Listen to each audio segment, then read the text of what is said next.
31 December. তো আমরা স্কুলের সঙ্গে জানো তো এসেছি বনবীথিতে, এটা বৈদ্যপাটিতে। তো এটা দেখতে পাচ্ছ এন্ট্রান্স। তো আমাদের সব টিচাররা তো আছেই, তার সঙ্গে সমস্ত স্টুডেন্টরা, আমাদের স্কুলের স্টুডেন্টরা। তোমরা দেখো, আমি কিন্তু পুরোটা হয়তো তোমাদেরকে পুরোপুরিভাবে দেখাতে পারবো না, আর যখন যখন সুযোগ হবে দেখাবো। ওরা এখানে লাইন করে দাঁড়িয়ে আছে। এখানে হচ্ছে এই যে মালা দিদি, জানো তো আমাদের স্কুলে অনেক অনেক কাজ করে। আর এদিকে এটা রীতা দিদি। তো এখানে জানো তো টিকিট কাউন্টারে টিকিট মোটামুটি 30 রুপিস দিয়ে, এখানে টিকিট কাউন্টারে 30 রুপিস দিয়ে আমরা এখানে টিকিট কাটানো হয়।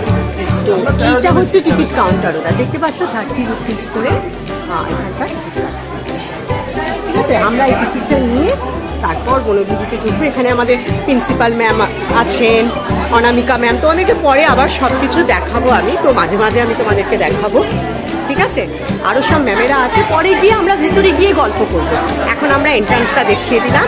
ঠিক আছে, তোমাদের সঙ্গে তো আমি সবসময় থাকি, বলো, আমাদের সারা দিনের প্রোগ্রামে তোমরা সকলে সবসময় আছো। তো এখানে একটা বোটিংয়ের ব্যবস্থা আছে, 15 মিনিটস করে আর 30 রুপিস করে ওরা নিচ্ছে। এইটা হচ্ছে টিকিট কাউন্টার, বুঝলে? এই যে এই দাদা হচ্ছে টিকিট দেন। তো এখান থেকে ধরো আমাদের স্কুলের স্টুডেন্টরাও এখানে বোটিং করছে ওরা। তো এইভাবে বোটিংটা 15 মিনিট করে করতে হয়। এগুলো যাদের দেখতে পাচ্ছ, এগুলো আমাদেরই স্কুলের স্টুডেন্ট। তো এই ঝিলটা মানে পুরোপুরি এই ঝিলটাতেই ধরো বোটিংটা হচ্ছে। ঠিক আছে, এমনি সবই ভালো, এই তোমার সিনারি ভালো লাগবে, কিন্তু এখানে জানো তো মানে যেটা বলছিলাম, মানে টয়লেটের ব্যবস্থা একদমই ভালো না। মানে এত বড় পার্কে একটাই মাত্র টয়লেট।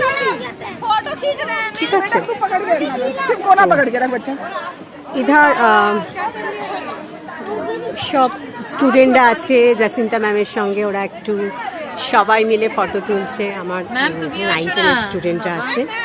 ম্যাম আমাকে ডাকছেন, কিন্তু দেখো আমি তো তোমাদের দেখাতে ব্যস্ত। এখানে আমার মেয়ে